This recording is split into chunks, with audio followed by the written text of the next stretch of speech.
Hey, business owners and entrepreneurs, question for you. Do you run your business or does your business run you? Join us on today's episode of Top Dog Tips featuring business owner, business coach, Wayne Fredin of Action Results Business Coaching. Wayne shares some practical advice on how you can escape overwhelm, grow your business, and achieve the lifestyle and freedom that you dreamed of when you started your business. So, hope you enjoy.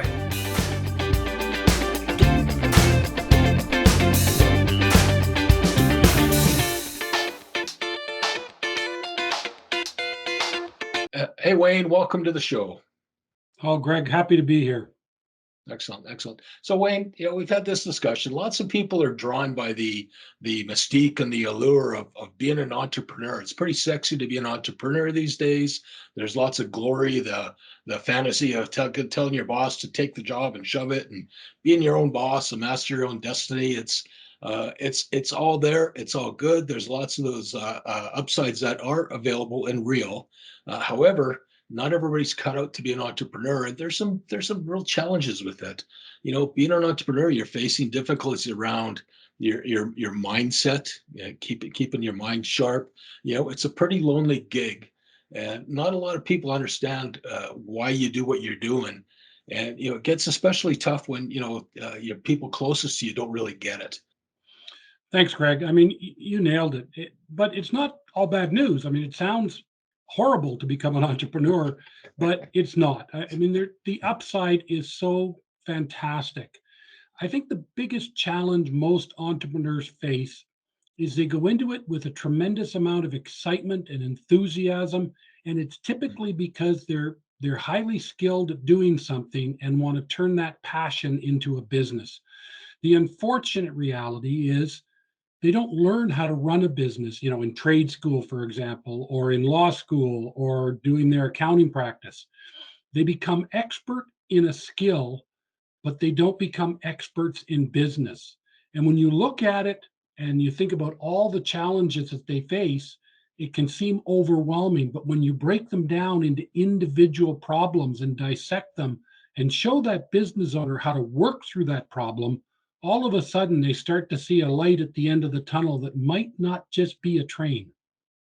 Hmm. Yeah, interesting. It reminds me of a book. I believe the author is Michael Gerber. It's called The E Myth, or the Entrepreneur Myth. And Yeah. there's a real opening statement around, you can work either on your business or in your business. And to your point, a lot of entrepreneurs start their business because they're really good technicians. They're really good at what they do. However, the challenge that they have is setting up the business structure, having the proper planning in place, and looking at the business end of things. So that's I think what you mentioned brought to the table is very relevant to this discussion. And it's interesting. You mentioned Michael Gerber in the Myth Revisited. That is actually one of the books I literally insist my clients read. And even people that aren't my clients, I tell every entrepreneur or budding entrepreneur that is one of the foundational books. What he did was an analysis of how Ray Kroc built McDonald's. And whether you want to ever franchise your business or have multiple locations, the fundamental principles that he speaks of are critical. I mean, you could distill the book simply into three simple sentences: systems run your business, people run your systems, you lead your people. And if you build your business from that perspective, then it has tremendous value and can really start to generate returns for you. Too many business owners forget about the systems, and they are the people. And they need to elevate themselves above that noise in order to truly build a business rather than just buying themselves a job. Wow, that's I'm taking that in. You've taken a complex subject, a complicated subject, and distilled it down into some simple, easy to understand phrases. So, yeah, well done on that. Do you have a practical example of maybe a business owner that was faced with these challenges at the offset, and brought you in, and kind of what did you bring to the table? How did you help these guys out? Oh, great question. Yes. I think perhaps probably the one that I'm having a lot of fun with is a fellow named Paul from Minneapolis. He's a veteran, which is great because as a veteran, I love working with other veterans.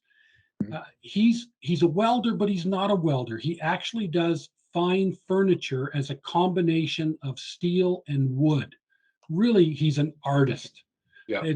But he had been working in a welding environment and developed this skill. And he had an opportunity to go on his own a number of years ago, and he developed a client who franchised a yoga studio, and they had the studio in the back and a small sort of retail shop in the front. And for a number of years, he's been doing all of their fixtures and furnishings.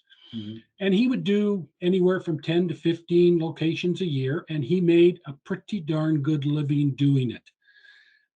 Bring in a helper when he needed it, but most of the time he could manage the workflow himself. Then COVID struck, and he literally went from a lot of business to no business overnight.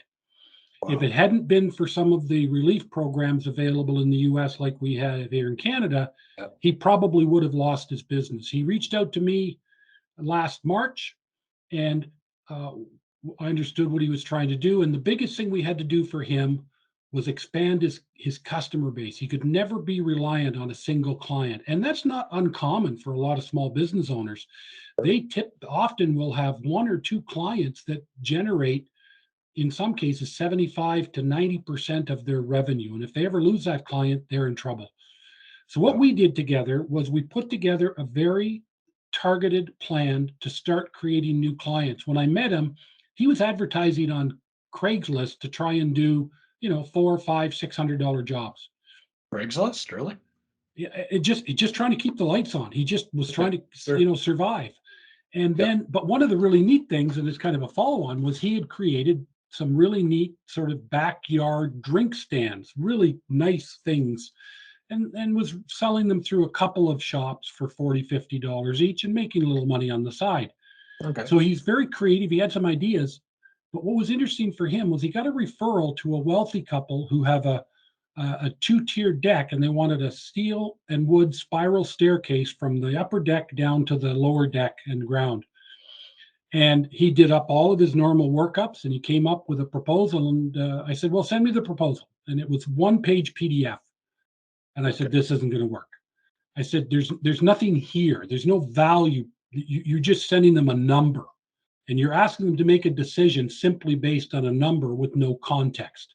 So the first thing we did. Yeah. So when guys do that, it's a common mistake, especially artistic type of business guys. They're thinking my work speaks for itself, or they should just understand what's in my mind. And when you do something like that, I think you're basically pigeonholing yourself into the lowest price game without that differentiation. Oh, absolutely. And I've always talked to people for years. I've said to people, if the only conversation you're having is about price, you're probably having the wrong conversation with the wrong person. It's all about value, but the way he presented it, it simply became about price. Yeah. So the first thing we did was we didn't make it complex. We just built a nice little I think it was 4 pages when it was all done, proposal. He put images, he put the design in, because he's great on some of these design tools. So he put in a rendering of what it would look like. He had a couple of options that they could choose or not choose to take. And then the price was part of the proposal. And I said, now you're not going to email it to them. You're going to present it to them. Worst case, virtually. Best case, in person.